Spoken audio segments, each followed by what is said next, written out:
Bridgerton star Adjoa Andoh has called for black women in the entertainment industry to celebrate who they are as artists and remember that they are not just there to fly the flag for others. Adjoa, who got flack for criticizing the royals on the Buckingham Palace balcony on Coronation Day, believes actors of all races should be allowed to just do their jobs, without also having to fight racism or discrimination. Speaking at the Pride of Britain Awards, Adjoa praised the next generation of young black women for being very thoughtful and wise, but warned they shouldn't forget they are also just creative human beings in their own right. She said, "We are there to say, a door can open wider, we are there to say, stay in it, keep going, pick your battles, think about who you want to be. But also, celebrate what you do as artists. You're not just there to fly the flag, you're there as a creative human being." Adjoa made the appeal ahead of tonight's upcoming ITV documentary Breaking Through, with Zeze Mills. Now 60 years old with countless film and television appearances under her belt, Adjoa, who plays Lady Danbury in the hit Netflix show Bridgerton, shares her experience of being a black woman in the industry, alongside fellow star Ruby Barker, Marina Thompson, and Coronation Street's Chanique Sterling Brown, Dee Dee Bailey. With both actresses being 34 years her junior, Adjoa joked, "I was the oldest person on the panel, so I felt like a bit of an old git." Adjoa shares some of the joys of her career so far on tonight's documentary, and pays tribute to the character of Lady Danbury as a celebration of women who took lemons and made lemonade. She especially means her own mother and grandmother, who she has described as both having this ability to endure life, make the most of it, and have fun.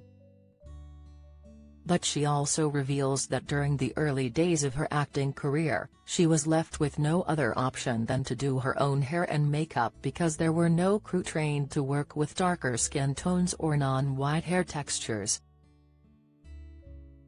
"When I started to do stuff on screen in the 1980s, finding a makeup artist who could do my makeup or think of things to do with my hair was pretty much zero," she says on the show.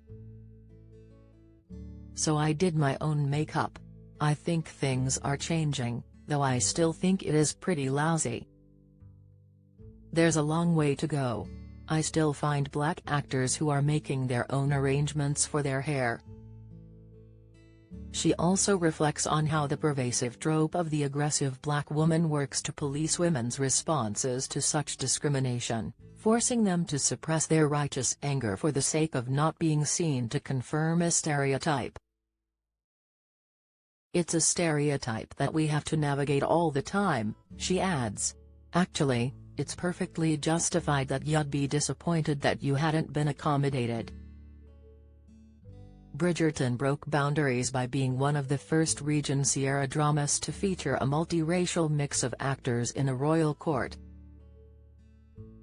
And Adjoa has spoken out on issues of race and racism within the real royal family, too.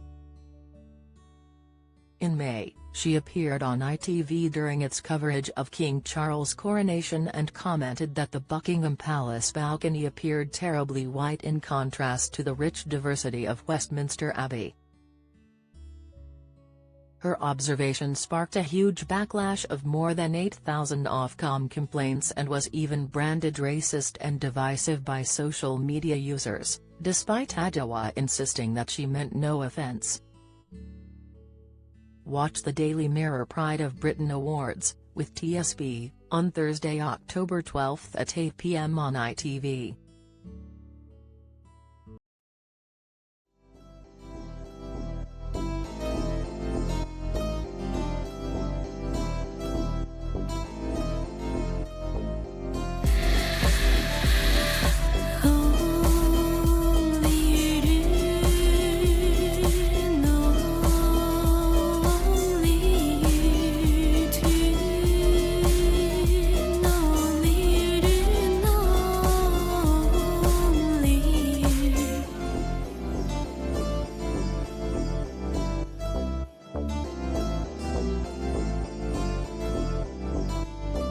to